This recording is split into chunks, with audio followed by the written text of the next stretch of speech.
আব্বু আম্মুর ডিভোর্সের 18 বছর পর নানু বাড়িতে যাচ্ছি। ছোট বোনের বিয়ে, তাই না গিয়েও পারছি না। আম্মুর উপরে রাগ থাকতে পারে, কিন্তু বোনের উপর নেই। তাদের ডিভোর্সের পর আমাকে আব্বু তার কাছে রেখে দেয়। আর তরি একদম ছোট ছিল বলে আম্মু তরিকে তার সাথে নিয়ে যায়। দীর্ঘ 18 বছর তাদের সাথে কোনো প্রকার যোগাযোগ নেই। তরির বিয়ের খবরটা কোথায় পেলাম সেটা পরে বলছি। হঠাৎ ড্রাইভার বাস থামালো। যাত্রীরা সবাই একটু থমকে গেল। এটা তো লোকাল বাস না, তাহলে বাস থামিয়ে যাত্রী নিবে কেন? আমি ছোটবেলা থেকে একটু ঘাড়তেরা টাইপের, একটু বদমেজাজি আর ঘাড়তেরা।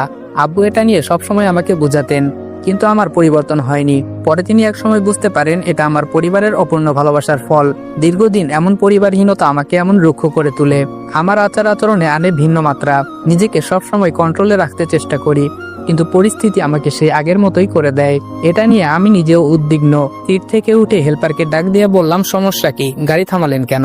হেল্পার একটু শান্ত মনে বলল, একজন যাত্রী উঠবে। আমি বললাম, ওই মিয়া ফাজলামি করেন নাকি? এটা লোকাল বাস নাকি? আর বাসে আপনি সিট খালি দেখলেন কোথায়? হেল্পার আমার কথার উত্তর দিতে দিতেই বাসে যাত্রী উঠে গেল। ড্রাইভারও গাড়ির সামনের দিকে অগ্রসর করলো। হেল্পার একটু ভাব নিয়ে বলল, ভাই আপনি মনে হয় ভুলে যাচ্ছেন, আপনার পাশের সিটটা খালি আছে। আমি বললাম, কি বললেন আপনি? আবার বলুন। হেল্পার বলে, আপনার পাশের সিটটা খালি। আমি বললাম, একদম বাস থেকে ফেলে দিব। 2টা টিকিট কেটেছি কি সাদে? হেল্পার বলে, ও ভাই সরি, মনে নেই। আমি হেল্পারের দিকে একটু রাগী দৃষ্টিতে তাকিয়ে আমার সিটে এসে বসলাম। একটা হাঁটু অপর সিটে তুলে রাখলাম। ঢাকা টু খুলনার জার্নিটা মোটেও কম না। নিজস্ব গাড়ি নিয়ে আসতে পারতাম, কিন্তু এত দূরের জার্নি দুষ্কর হয়ে যাবে। নিজের নিরাপত্তার কথা ভেবে বাসের টিকিট কেটেছি, তাও আবার একটা না, একসঙ্গে 2টো। রাত হয়ে গেলে ঘুমোতে সুবিধা হবে। আমি আবার বসে ঘুমাতে পারি না। আর তার থেকেও বড় কারণ হচ্ছে বাইরের মনোরম পরিবেশ যেন উপভোগ করতে পারি জানালার পাশে বসে। যদি জানালার পাশে সিট না পাই, তাই একসঙ্গে 2টো টিকিট কেটেছি, যেন কেউ এসে ভাগ বসাতে না পারে, বলতে যেন না পারে যে জানালার পাশের সিটটা আমার। হেল্পার আমার পিছনে ভাই ভাই করতে করতে আসলো। আমি অন্যদিকে মুখ ফিরিয়ে তাকিয়ে আছি। কোনোভাবে আমি আমার সিট ছাড়ছি না। হেল্পার বলে, ভাই আমরা আপনার এক সিটের ভাড়া ফেরত দিয়ে দিচ্ছি, তবুও আপনি একটু কষ্ট করে একটা সিট ছেড়ে দিন। আমি চোখ রাঙিয়ে তাকিয়ে আছি হেল্পারের দিকে। খুব রাগ হতে লাগলো হেল্পারের প্রতি, তবে মুখে প্রকাশ করলাম না, নিজেকে কন্ট্রোল করলাম। ভাই ভাই প্লিজ প্লিজ। আমি বললাম, আপনি প্লিজ সামনে থেকে সরে যান, রেগে গেলে কিন্তু খারাপ কিছু হবে।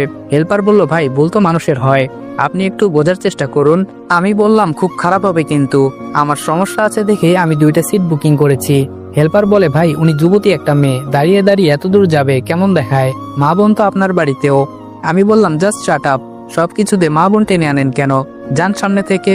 আমার ধমক খেয়ে চলে গেল সে। আমি অন্যদিকে তাকিয়ে আছি। আমার সিটের পাশে কারো উপস্থিতি টের পাচ্ছি। সিটের উপর হাত রেখে দাঁড়িয়ে আছে। বুঝতে বাকি নেই, অনাকাঙ্ক্ষিত যাত্রী। সে যেই হোক, আমার সিট ছাড়তে আমি অসম্মত। আমি একবার মেয়েটার দিকে দৃষ্টি দিলাম। দেখে মনে হচ্ছে কোনো কলেজের স্টুডেন্ট, হোস্টেল থেকে ফিরছে, কেননা কাঁধের মাঝে বেশ বড়সড় একটা স্কুল ব্যাগ। আর বাস থামিয়েছিল একটা মহিলা হোস্টেলের সামনেই। মেয়েটার শ্যামবর্ণ মুখের রং, তবে ততটা কালোও নয়, আবার অতটা সুন্দরও না। তবে মুখের মাঝে আছে অজস্র মায়ের বসবাস। শ্যামলা মেয়েরা এমনিতেই অনেক মায়াবী হয়। আমি অবশ্য কাউকে বাস্তবে তেমন দৃষ্টিভঙ্গিতে দেখিনি। বিদেশে সাদা চামড়ার মানুষ দেখতে দেখতে অভ্যস্ত, তাই এই শ্যামলা চেহারার মায়াবতী কখনো তেমন ভাবে দেখা হয়নি। দেখা হয়েছে হয়তো অনেকবার, কিন্তু খেয়াল করা হয়নি শ্যামলা মেয়েরা মায়াবতী হয়। সেটা হুমায়ুন আহমেদের কোন এক উপন্যাস না গল্পের যেন পড়েছি, সঠিক মনে নেই। বাক্যটা মনে আছে, কিন্তু গল্প মনে নেই। যাই হোক, প্রায় 15 মিনিট হতে চলল। মেয়েটাও কিছু বলছে না, বসবে কিনা। আমিও বলছি না। হেল্পার কিছুক্ষণ পর পর পেছনে তাকিয়ে দেখছে আমি সিট ছেড়েছি কিনা। আমার দৃষ্টি বরাবর হলে আবার অন্যদিকে তাকিয়ে ফেলে। আশেপাশে তাকিয়ে দেখলাম অনেক যুবক আর মাঝবয়সের লোক মেয়েটাকে চোখ দিয়ে গিলে খাচ্ছে। এই বিষয়টা নিতে পারলাম না। সমাজটা আজ নষ্ট হয়ে গেছে। একটা মেয়ে একলা নিরাপদ নয়।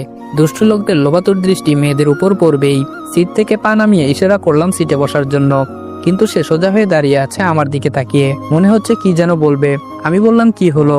মেয়েটি বলল, ভাইয়া যদি কিছু মনে না করেন একটা কথা বলতাম। আমি বললাম, মনে করার হলে অবশ্যই করব। মেয়েটি বলে, তাহলে দাঁড়িয়ে থাকি।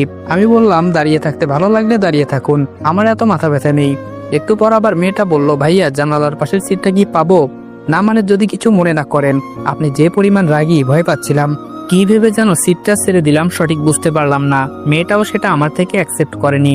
মনে করেছিল আমি অনেক কথা শুনিয়ে দিব। আমি উঠে গিয়ে মেয়েটাকে বসতে দিলাম জানালার পাশে। সে খানিকক্ষণ আমার মুখের দিকে তাকিয়ে রইল। আমি বললাম, বসবেন নাকি আমি বসবো?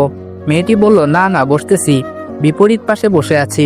এখন অবশ্য আফসোস হচ্ছে, সিটটা কেন ছাড়লাম। একদম উচিত হয়নি সিটটা ছাড়ার। নিজের 5 আঙ্গুল মুষ্টি চেপে রাগ কন্ট্রোল করলাম। একবার রাগ কন্ট্রোল না করতে করতে আবার আরেকটা ঘটনা ঘটলো। হেল্পার এসে মেয়েটাকে বলল ভাড়া দেন। আমি হেল্পারের দিকে তাকিয়ে রইলাম। বাসের হেল্পার ছিল একটু কম বয়সী, বয়স কত আর 19-20 হবে হয়তো। এই পেশায় সে নতুন, তার আচরণে বোঝা যাচ্ছে। আমাকে সে প্রচন্ড ভয় পাচ্ছে সেই ঘটনার পর থেকে। যাই হোক, আমি ছেলেটির উদ্দেশ্যে বললাম, একটা সিটের ভাড়া কতবার দেওয়া লাগে? হেল্পার বলে, না মানে ওনার থেকে ভাড়াটা নিয়েই আপনাকে দিতাম। আমি বললাম, তোমাকে কিছু করতে হবে না, যাও এখান থেকে। আর হ্যাঁ, কতক্ষণ লাগতে পারে খুলনা পৌঁছাতে? হেল্পার বলে 3-4 ঘন্টা তো লাগবেই। আমি বললাম ঠিক আছে। বিকেল গড়িয়ে সন্ধ্যা হতে চললো। মেয়েটা এক মনে বাহিরের দিকে তাকিয়ে আছে। প্রয়োজন ছাড়া কোনো কথা হয়নি তার সাথে। অবশ্য আমার আগ্রহ কম কথা বলার জন্য, তাই কথা হয়নি। আচমকা মেয়েটি হেসে এসে বলল, পৃথিবীর মানুষগুলো কত বৈচিত্র্যপূর্ণ। আমি তার কথার কোনো কর্ণপাত করলাম না, স্বাভাবিকভাবেই সামনের দিকে তাকিয়ে আছি। মেয়েটি বলল, আপনি দেখছি খুব অদ্ভুত। আমি বললাম, এখানে অদ্ভুতের কি আছে? মেয়েটি বলল, ভেবেছিলাম আপনার মনটা খুবই ভালো, কিন্তু আপনি যে একঘরে টাইপের কে জানতো। আমি বললাম, এক্সকিউজ মি, কি বলছেন? মেয়েটি বলল, আমি মানুষটা কালো হলেও সত্যি কথা বলতে কোনোদিন পিছু পা হই না। আমি বললাম, আমাকে একঘরে বললেন কেন? মেয়েটি বলল, একটা মানুষ পাশে বসে আছে, সে কি জীবিত আছে না মৃত সেটাই তো আপনি বলতে পারবেন না, আপনি এমন কেন? আমি বললাম, আমি এমনই।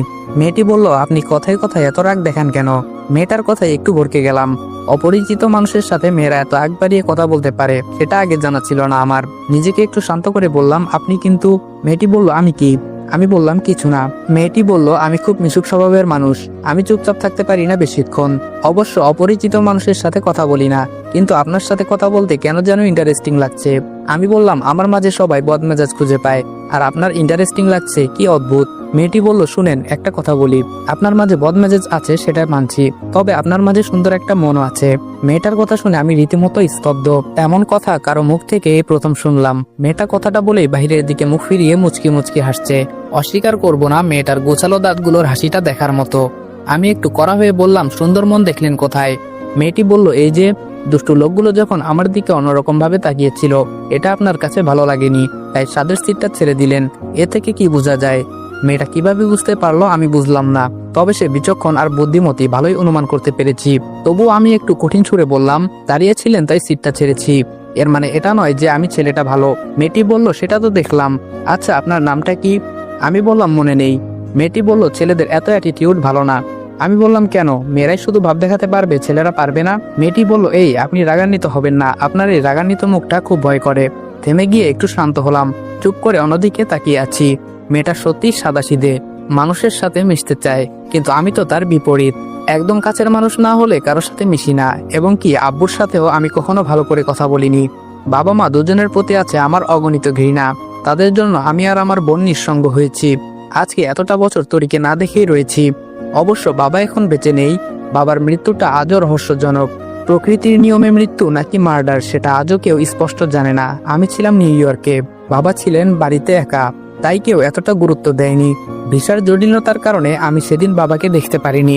এলাকার অনেক মানুষের মুখে শুনেছি যেদিন আব্বুর মৃত্যু হয় সেদিন সকালে নাকি আম্মুকে অনেকেই আমাদের বাড়ির আশেপাশে দেখেছে। এতগুলো বছর পর আম্মুকে বাড়ির আশেপাশে দেখাটা অনেকটা ভাবনায় ফেলে দেয় সবাইকে। পরে দুপুরের দিকে সবাই জানতে পারে আব্বুর মৃত্যু হয়েছে। আব্বুর রুমের ভেতরেই বিছানার উপর তার লাশ উদ্ধার করে সবাই। যেহেতু আম্মু উপস্থিত রয়েছে ঘটনার পিছনে, তাই আমি এটা নিয়ে সবাইকে এত নাড়াচাড়া করতে বলিনি। তাই সবাই আমার কথা মতো আব্বুকে দাফন করতে ব্যস্ত হয়। সেদিন আমি তরির কথা চিন্তা করে কিছু বলিনি। আম্মুর কিছু হলে তরি আবার নিঃসঙ্গ হয়ে যেত, তবে এত সহজে আমি ছেড়ে দেওয়ার পাত্র নই। এখন দেশে এসেছি অনেক সময় নিয়ে, ঘটনার মূল রহস্য আমি বের করবই। আম্মুর প্রতি আমার আগে থেকে ঘৃণার পাহাড় জন্মে আছে, তার উপর আব্বুকে মার্ডার করার মতো ঘটনার সন্দেহ রয়েছে। এর কঠিন জবাব দিতে হবে তাকে। শুধু তরির বিয়েটা কোনো রকমে হয়ে যাক। হঠাৎ মেয়েটার কথায় চমকে উঠলাম। মেয়েটি বলল, আপনি যখন আপনার নাম বলবেনই না, আমার নামটা বলছি, আমি মেঘা। আমি অনেকটা চমকে উঠলাম। মেয়েটার নামটা আমার নামের সাথে অদ্ভুতভাবে মিলে গেছে। আমার মুখ ফসকে বের হয়ে গেল, আমি মেঘ। মেয়েটা একটু মুচকি এসে বলল, রসিকতা করছেন আমার সাথে? আমি বললাম, কেন, জন্ম নিবন্ধনের কার্ড দেখাতে হবে নাকি? মেয়েটি বলল, থাক, তার আর প্রয়োজন নেই। রুক্ষ স্বভাবের মানুষরা সহজে মিথ্যা বলে না। কথাটা বলেই সে জিভে কামড় দিল। আমি রাগী দৃষ্টি নিয়ে মেয়েটার দিকে তাকিয়ে রইলাম। মেয়েটার মুখে ভেসে উঠেছে এক অদ্ভুত ছাপ, ভয় আর চাপা মুচকি হাসি। এই প্রথম এরকম কোনো দৃশ্যের সম্মুখীন হয়েছি। এরকম মুখের দৃশ্য আজও কাউকে করতে দেখিনি। এই দৃশ্যটার একটা নাম দেওয়া যাক, মেঘ মিলন। নামটা মন্দ নয়। আমার মতো করে নামটার বিশ্লেষণ করলে যার উত্তর দাঁড়াবে, মেঘার মুখে যে একসাথে দুটো অদ্ভুত দৃশ্যের মিলন হয়েছে, তাই নাম হয়েছে মেঘ মিলন। যদিও আমি কবি বা সাহিত্যিক না, তবে মায়াবতী দেখলে সায়েন্টিস্টরাও কবি হয়ে যায়। কি অদ্ভুত সবকিছু।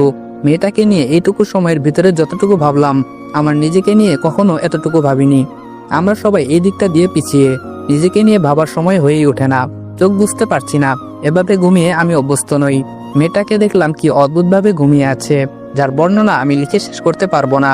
হুমায়ুন আহমেদ তাহলে সত্যিই বলেছিলেন, যে নারী ঘুমন্ত অবস্থায় সুন্দর লাগে সে নারী প্রকৃত সুন্দর। কি অদ্ভুত, এতদিন সেই মহান কথাগুলোর মানেটা বুঝতাম না। মনে হতো সে মনের হতো সে কথাগুলো লিখে, কিন্তু সেগুলো চোখের সামনেই একদিনে ধরা দিবে সেটা ভাবিনি। চোখ দুটো লেগে আসতেই আব্বুর সেই মৃত মুখটা ভেসে উঠলো চোখের সামনে। আবার আটকে উঠলাম। হঠাৎ কেন এমনটা হলো বুঝতে পারছি না। আজকে কেন যেন খুব মনে পড়ছে আব্বুকে। বুঝতে শিখার পর থেকে আব্বুকে আমি মোটেও সময় দেইনি। আমার কথা ভেবে সে দ্বিতীয় বিয়ে করেনি, কিন্তু আব্বুকে কতই না অবহেলা করেছি আমি। শেষবার ক্ষমা চাওয়ার সুযোগটাও পাইনি। ভেবেই কুল পাই না আম্মু এত বছর পর কিসের জন্য এসেছিল আব্বুর কাছে। কিছু প্রশ্ন মস্তিষ্ককে সবসময় মাতিয়ে রাখে, আর কিছু স্পর্শ পাথর বুকেও তাজা গোলাপ ফোটাতে পারে। মেয়েটা যখন ঘুমে বিভোর, তখন গাড়ি একটা আইল্যান্ড ক্রস করে। ড্রাইভার ততটা খেয়াল করেনি, তাই গাড়িটা একটু ভালোভাবে নড়ে চড়ে উঠল। মেঘা চট সামলাতে না পেরে আমার দিকেই হেলে পড়ল। মেঘার হাতের বাহুর উল্টো দিকের স্পর্শে আমি কেঁপে উঠলাম। নিজের ভিতরে বয়ে গেল এক অদ্ভুত শিহরণ। আমি অতি তাড়াতাড়ি নিজেকে সামনে নিয়ে একটু সরে বসলাম, কিন্তু মেয়েটা যে প্রচুর ঘুম পাগলি সেটা তো আমার অজানা। এত বড় একটা হোঁচট, তারপরেও তার ঘুম ভাঙেনি, উল্টো বাঁধিয়ে বসলো আরেক বিপত্তি। সে আরো আমার দিকে ডলে পড়লো। এ কেমন আপদ কপালে জুটলো। আমরা সাধারণত সোফায় বসে যখন টিভি কিংবা মোবাইল টিপি, তখন অদ্ভুতভাবে নিজের পরিবর্তন লক্ষ্য করবেন। প্রথমে সোজা হয়ে 1 মিনিট, তারপর সমান্তরাল রেখা হয়ে 4-5 মিনিট, তারপর শেষে নিজের হুঁশ ফিরে যখন লক্ষ্য করেন আপনার পা সোফার উপরে আর আপনার মাথা নিচে। এই মেয়েটার মাঝেও এরকম কিছু স্বভাব আছে। একবার গায়ে ডলে পড়েছে, সরে বসলাম, তারপরেও আবার ডলে পড়লো, সরিয়ে দিলাম। এখন সে আমার কোলে মাথা রেখে গুটিসুটি মেরে শুয়ে পড়লো। আমি পুরো 1 মিনিট স্তব্ধ হয়েছিলাম। এই প্রথম কোনো নারীর এভাবে স্পর্শ আমি নিতে পারছি না। কয়েকবার ডাকলাম, কিন্তু সে নাকে একটু শব্দ করে আবার শুয়ে পড়লো। আমি এবার এক প্রকার ধাক্কা মারলাম। সে হন্তদন্ত করে উঠলো। উঠেই তো জিভে কামড় দিয়ে সেই বিখ্যাত মুচকি হাসি হেসে 2 হাতে মুখ লুকালো। তবে তার লজ্জা আর হাসি মাখা মুখে এই মেঘ আর শান্ত হচ্ছে না। তাকে কিছু কথা শোনানো আমার উপরে দায়িত্ব হয়ে পড়েছে। আমি বললাম, হে ইউ, কমন সেন্স নেই? মেয়েটি বলল, আসলে সরি, আমি বুঝতে পারিনি। আমি বললাম, কিসের সরি? এটা কোনো ভদ্রতার মাঝে পড়ে? মেয়েটা একটু থমকে গেল। আসলে ভুলটা তো তার, আর আমি যেই কড়া কণ্ঠে কথা বলছি ভয় পাওয়ারই কথা। তবুও মেয়েটা আমতা আমতা করে বলল, 2 দিন ধরে ঘুমাতে পারি না, তাই একটু বেশি ঘুমে মগ্ন হয়ে গিয়েছিলাম। আমি বললাম, মিথ্যা বলছেন কেন? দেখে মনে হচ্ছে এটা আপনার পুরনো অভ্যাস। মেয়েটি বলল, আশ্চর্য, আপনি জানলেন কি করে? আমি বললাম, তার মানে অনুমান সঠিক ছিল। মেয়েটি বলল, আসলে আমি বাসে উঠলে এভাবে ঘুমিয়ে পড়ি। আমি বললাম, কি সবার কোলে এভাবে ঘুমান? মেয়েটি বলল, আরে দেখ কি বলছেন, আমার বান্ধবী প্রমা আমার সাথে সবসময় আসা যাওয়া করে। ওর একটা এক্সাম থাকার কারণে সে এবার আমার সাথে আসতে পারেনি। আমি তার কোলে সবসময় এভাবে ঘুমাতাম। আজকে সে আসার আগে অনেকবার সতর্ক করেছিল যেন কারো কোলে না ঘুমাই, কিন্তু একটা কথা কি জানেন, মানুষ অভ্যাসের দাস। আমি বললাম, ইটস ওকে, ইন ফিউচার সাবধান, যখন আপনার বান্ধবীর বিয়ে হয়ে যাবে তখন। মেয়েটি বলল, সেটা তো ভাবিনি, মনে হচ্ছে নতুন অভ্যাস করতে হবে।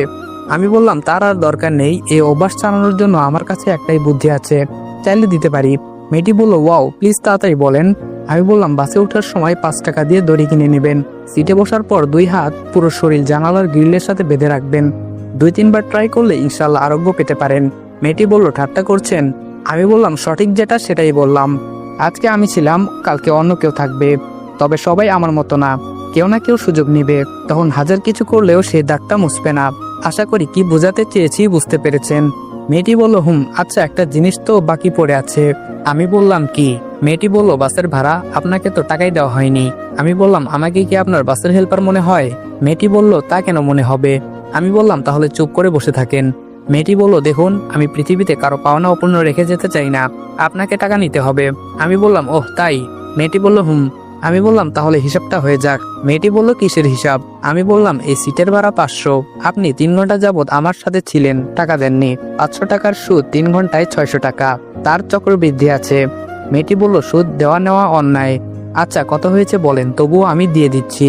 আমি বললাম, যাওয়ার সময় হিসেব করে বলবো। মেয়েটি বলল, ঠিক আছে।